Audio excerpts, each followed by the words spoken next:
merdeka.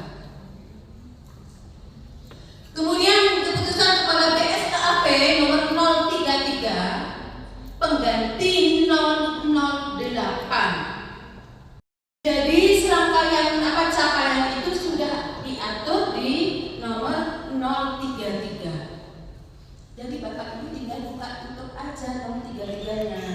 Jangan-jangan belum punya. Untuk KI yang berada KI 1, KI 2, KI 3, KI 4 ya, mulai dari spiritual, sosial, kemudian pengetahuan sampai pada keterampilan. Nah, sekarang sudah diganti dengan istilah CP. Untuk menyampaikannya karena ada di bagian saya, tapi pada prinsipnya sebenarnya tidak beda jauh dari satu mabuk dengan mabuk yang lain. Nah, jadi CP ini sebagaimana yang sudah tercantum dalam BSKAP 033 atau dulu 008 ya, sudah diperbarui dengan 033 ya, 13 seperti ini untuk IPA. Sehingga di sana ada dalam satu bentuk deskripsi utuh, gitu ya, deskripsi utuh bagaimana target yang ingin dicapai dalam proses pembelajaran itu, ya, sehingga ini akan di semua untuk kelas untuk SMP juga sama. Ya. Tapi sekarang pun modelnya dibagi dalam bentuk fase. Ya, bedanya cuma di sana.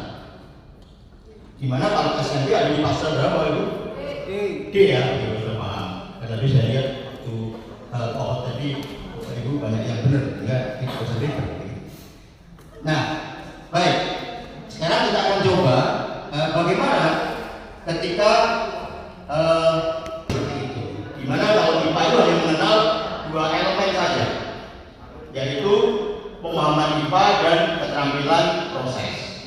Kalau yang bahasa sepertinya ada mungkin sendiri ya, 4 ya, ada membaca sendiri, ada mungkin ya, dan lain sebagainya. Kemudian matematika memiliki kemampuan yang berbeda, memiliki keinginan yang berbeda-beda, memiliki harapan yang berbeda-beda, juga memiliki tingkat pemahaman yang berbeda-beda. Di sini kita guru, kita harus bisa tahu, bisa mendeteksi, oh anak ini ternyata dia lambat dalam mendengar, dia lambat dalam memahami yang ada. Ketika kita memberikan layanan sesuai dengan kemampuannya, sesuai dengan gaya belajarnya, dia bisa muncul, dia mudah untuk memahami itu. Nah, disinilah manfaatnya diferensiasi.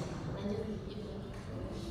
Nah, di sini ada kata-kata kebutuhan belajar, kebutuhan belajar murid. Ada 3 yang dimaknai oleh Tomlinson tentang kebutuhan belajar murid. Yang pertama yaitu tentang kesiapan belajar murid yang biasa dikenal dengan readiness. Nah, suatu pembelajaran yang disesuaikan dengan keterampilan dan pemahaman yang dimiliki siswa. Sebelum belajar ini kita mencari siswa itu sampai di mana pemahamannya. Sebelum kita mengajarkan bilangan bulat, kita harus mencari siswa itu lebih pemahamannya sudah paham sekali, ada yang belum paham, di antara belum dan sudah paham. Kita sudah harus tahu seperti itu, mendeteksi itu Bapak Ibu. Ketika sudah kita mendeteksi, maka kita harus memberikan layanan. Oh, ini siswa yang belum paham sama sekali tentang bilangan bulat. Oh, ini siswa yang sedikit paham tentang bilangan bulat. Oh, ini siswa yang ternyata sudah paham bahkan melebihi dari bilangan bulat. Maka kita berikan treatmentnya berbeda. Kemudian yang kedua, kebutuhan belajar murid yaitu murid. Di sini saya praktekkan kemarin itu matematika. Terkadang siswa itu dia sukanya visual, dia sukanya mempraktekkan pelajarannya itu kontekstual. Nah, seperti itu. Jadi saya memberikan treatment kepada siswa. Misalkan tabung, mengukur volume tabung. Ya saya kasih tabung. Gitu. Saya kasih benda konkret di situ sehingga dia bisa memahami materi itu. Dia suruh minggu depan saya akan melakukan pembelajaran dengan materi persamaan linier. Maka minggu ini lebih baik saya melakukan asesmen formatif sehingga saya bisa menganalisis lebih lama. oh ternyata anak ini seperti ini, gitu. Boleh tidak apa-apa, tetapi nanti waktunya akan mepet, Bapak Ibu, seperti itu.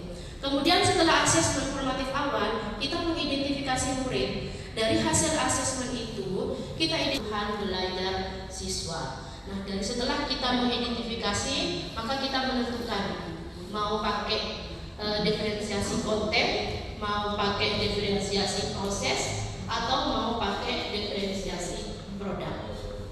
Seperti itu, terserah. Mau tiga-tiganya boleh, kalau tidak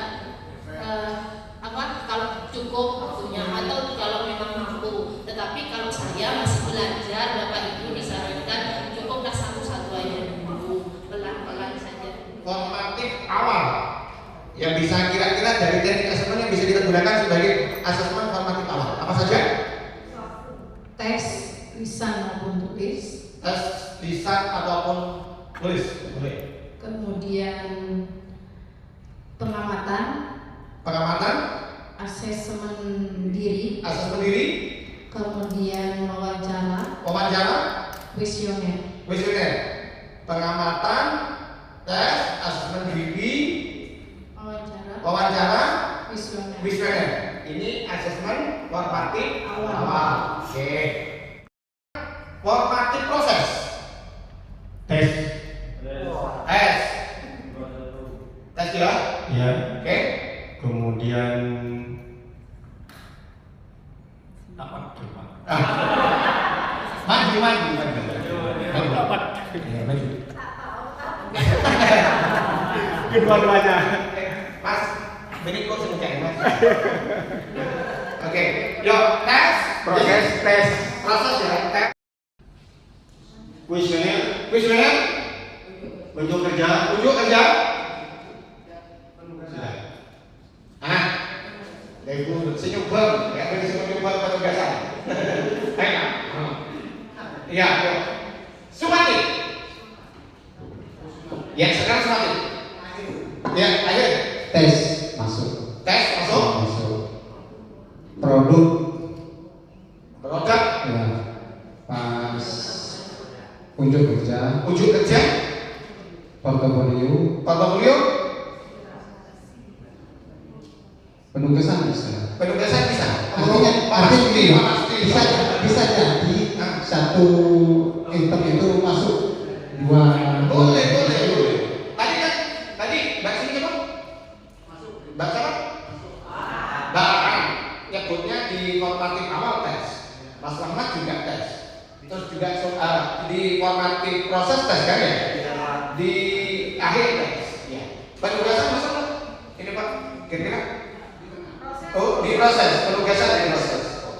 Terima kasih sampaikan kepada Kepala Kantor Kementerian Agama Kabupaten Sampang, Kepala Kasih Penma Kemenak Kabupaten Sampang yang telah memberikan fasilitasi kepada kami untuk mengadakan workshop ini, dan tak lupa pula kami sampaikan banyak-banyak terima kasih kepada narasumber Bapak Syaiful dan kawan-kawan yang telah memberikan ilmunya kepada kami yang luar biasa, mulai dari CP, TP, kemudian modul ajar dan asesmen. Mudah-mudahan ilmu yang telah diberikan tadi bisa bermanfaat bagi kita semua, meningkatkan mutu pendidikan kita, mutu dan kualitas kita sebagai pendidik. Mudah-mudahan Allah Subhanahu wa taala memberikan balasannya yang lebih baik. Dan tidak lupa pula kami sampaikan kepada teman-teman guru-guru MTS se-Kabupaten Sampang yang bersedia hadir di workshop ini. Mudah-mudahan ilmu yang telah didapat bisa ditelurkan di lembaganya masing-masing dan bisa disampaikan kepada guru-guru yang lainnya.